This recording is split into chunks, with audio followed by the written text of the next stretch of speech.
हाथरस कांड को लेकर राहुल गांधी की एक चिट्ठी भी सामने आई है। वो चिट्ठी जो कि सीएम योगी को लिखी गई है राहुल गांधी के जरिए। राहुल गांधी ने सीएम योगी को हाथरस कांड को लेकर चिट्ठी लिखी है और चिट्ठी में हाथरस के पीड़ितों से मिलने का जिक्र उन्होंने किया है। इस पत्र में दोषियों को सख्त सजा दिलाने की मांग है। पत्र में जल्द ही मुआवजा देने का आग्रह भी किया गया है, जो कि पीड़ित परिवारों से मिलने के बाद जो पहला रिएक्शन राहुल का सामने आया था, उसमें भी राहुल गांधी ने कहा था कि जो पीड़ित हैं उन्हें इंसाफ तो मिले ही, कड़ा जो एक्शन है वो यहाँ पर लिया जाए और सख्त एक्शन के साथ साथ मुआवजा जो है वो थोड़ा बेहतर कर दिया जाए। 2 लाख रुपए बहुत कम है। ऐसी ही बातें कहते हुए पत्र योगी सरकार को लिखा गया राहुल गांधी की तरफ से। राहुल गांधी जो अब सांसद के साथ ही नेता प्रतिपक्ष की जिम्मेदारी भी निभा रहे हैं और उनका कहना यह है कि हाथरस कांड में जो पीड़ित परिवार हैं उन्हें उचित मुआवजा भी मिल जाए और साथ ही साथ जो दोषी है इस मामले में उस पर कड़ा एक्शन भी हो।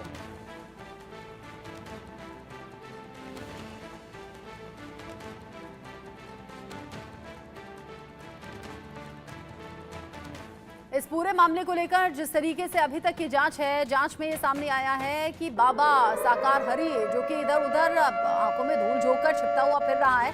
संपत्तियों की जांच भी अब हो रही है। अब संपत्ति की जांच में मालूम ये हुआ है कि करीब 100 करोड़ की संपत्ति है बाबा के पास।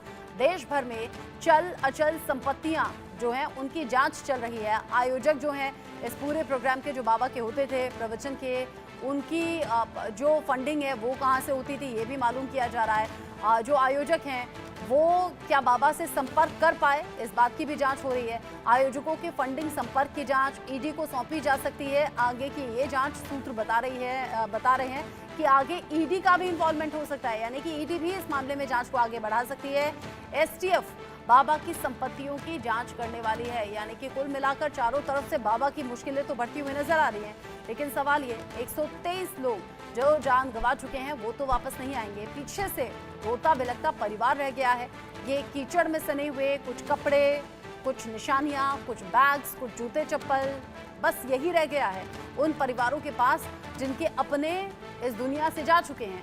दम घुटकर, जगह जगह शरीर में हड्डी टूटकर जिस तरीके से दर्दनाक मौत हुई है, ऐसे कई सवाल उठ रहे हैं अब कि बाबा आखिर अपनी जिम्मेदारियों से बचते हुए यहाँ वहाँ भागता क्यों फिरा। अगर वो वाकई बाबा था, अगर वो वाकई परमात्मा से कनेक्शन रखता था, अगर उसे वाकई अपने अनुयायियों भक्तों की चिंता थी, तो फिर सामने आता, सवालों का सामना करता, ना कि इस तरह के से छुप के बैठता। अभिषेक जो कि हाथरस पहुंचे हुए हैं, घटनास्थल पर भी पहुंचे, आश्रम तक भी पहुंचे, क्योंकि मैनपुरी का वो आश्रम जब हाथरस घटना के बाद बाबा वहां जाकर छिप गया था, वहीं से अब फरार हो गया है। अभिषेक की रिपोर्ट देखिए। उर्फ बाबा नारायण साकार हरि उर्फ भोले बाबा के इस मैनपुरी के आश्रम में सुबह से ही अंध भक्तों का आना शुरू हो गया है और बाहर भले ही फोर्स का डिप्लॉयमेंट है, आप पुलिस की गाड़ियां देख सकते हैं। इस पूरे रास्ते को कॉर्डन ऑफ किया गया है, यानी यहाँ से गाड़ियां नहीं जा सकती, यहाँ से सिर्फ आप पैदल जा सकते हैं।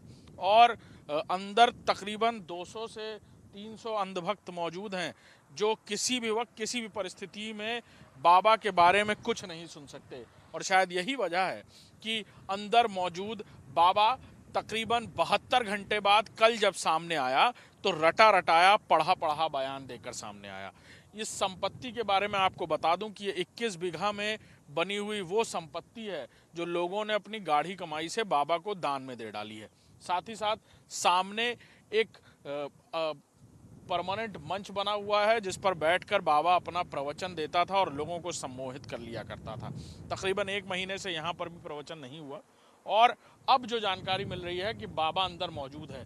साथ ही साथ बाबा के जो अनुयायी हैं वो अंदर बैठकर, जब आप दीवार के पास जाएंगे, आश्रम के पास जाएंगे, तो मीडिया के लोगों की बातें एक के बाद एक कान लगाकर सुना करते हैं। और शायद यही वजह है कि कभी भी कोई भी परिस्थिति बिगड़ सकती है यहाँ पर, और इसीलिए बार बार यहाँ फोर्स की भी चहलकदमी देखने को मिलती है। इसी रास्ते से गुजरकर लोग, बाबा के अंधभक्त अभी भी आप देख सकते हैं किस तादाद में आपको नजर आएंगे यहाँ से गुजरते हुए। सुबह पहले वो बाबा को भोग लगाते हैं, सूरजपाल को, और क्योंकि अब वो ये बात कह रहे हैं एक के बाद एक, जब उनके अनुयायी, उनके वो कारिंदे जिन्होंने ये पूरा आयोजन कराया, अब वो धीरे धीरे जैसे जैसे गिरफ्त में आ रहे हैं, तो बाबा के मन में ये डर जरूर सता रहा है कि कहीं कुछ बात निकल कर सामने ना आ जाए और एसआईटी के हाथ बाबा के गिरेबां तक ना पहुंच जाए। और शायद यही वजह है कि बाबा खुलकर आया सामने, बोला भी, लेकिन दोबारा अंडरग्राउंड हो गया। और अब बाबा से जुड़ी संपत्तियों के मामले में भी जांच शुरू हो गई है, यानी एसआईटी बाबा को किए गए फंड्स की भी जांच करेगी।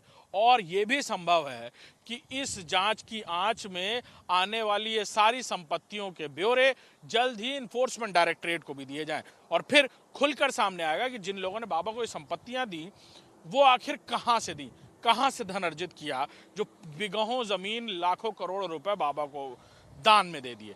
साथ ही साथ एक दिलचस्प बात यह कि बाबा के पटियाली के आश्रम में बाबा 12 साल से नहीं गया। 2023 में पहुंचा जब बाबा को उस आश्रम का, उस ट्रस्ट का नाम बदलना था। यानी पहले मानव संसाधन सेवा नाम रखा था और उसके बाद बाबा ने अपने नाम से यानी नारायण साकार हरि 2023 में नाम बदल दिया। उसके पीछे की भी कहानी क्या है, इसको लेकर भी एसआईटी जांच कर रही है। क्या होगा, बाबा कब सामने आता है, इसकी पल पल की खबरें हम आपको दिखाते रहेंगे। लेकिन फिलहाल बाबा नारायण साकार हरि पर शिकंजा कसता चला जा रहा है। कैमरामैन राजेंद्र के साथ अभिषेक सिंह, इंडिया न्यूज, मैनपुरी।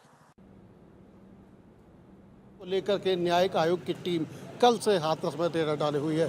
कल उसने सिकंदराव हादसे का निरीक्षण किया था और बारीकी से जांच परख कर अपनी जांच रिपोर्ट में लिख लिया था। और इस समय हम खड़े हैं हाथरस के निरीक्षण भवन पे, जहां देख सकते हैं पीछे काफ़ी जमावड़ा मीडिया का भी लगा हुआ है। और ये निरीक्षण भवन हाथरस का पीडब्ल्यूडी विभाग का निरीक्षण भवन है, जहाँ पर आज न्यायिक आयोग की टीम आम जनमानस के बयान दर्ज कर रही है। उनका सभी का कहना है कि जो भी जनमानस उस घटना के प्रत्यक्षदर्शी हैं या उसके बारे में जो भी कुछ जानकारी रखते हैं, जो जताना चाहते हैं, जो बताना चाहते हैं कि आखिर वो हादसा कैसे हुआ, कैसे वो 121 लोगों की मौत हो गई और क्या वो घटना का क्रम था, तो उनका कहना है कि जो आम जनमानस है वो यहाँ अपनी बात को रख सकते हैं, अपने बयान दर्ज करा सकते हैं। और इसी के क्रम में न्यायिक आयोग की जो जांच टीम है, जो हाईकोर्ट के न्यायाधीश विजय कुमार श्रीवास्तव के नेतृत्व में काम कर रही है और इस समय वो आम जनता के जो बयान है उनको दर्ज कर रही है। यहाँ पर सुबह 9 बजे से 1 बजे तक सभी के बयान दर्ज किए जाएंगे और उसके बाद क्या होगा अगला कदम, ये न्यायिक आयोग की टीम अभी यहाँ से बयान दर्ज करने के बाद जब निकलेगी तब वो बता पाएंगे आखिर अगला कदम क्या होगा। फिलहाल यहाँ देखा जा रहा है कि यह बारीकी से जांच कर रही है और माना जा रहा है कि आज पुलिस भी एक कोई बड़ा एक्शन बाबा के खिलाफ ले सकती है। माना जा रहा है कि आज पुलिस बाबा के खिलाफ समन जारी कर सकती है जांच में सम्मिलित होने के लिए, जांच में पूछताछ करने के लिए, क्योंकि इतने बड़े हादसे में बाबा कहीं ना कहीं तो दोषी आएगा, क्योंकि अभी तक किसी भी मामले में बाबा दोषी नहीं पाया गया है। हाथरस से सुनील कुमार, इंडिया न्यूज़। आगे बढ़ेंगे और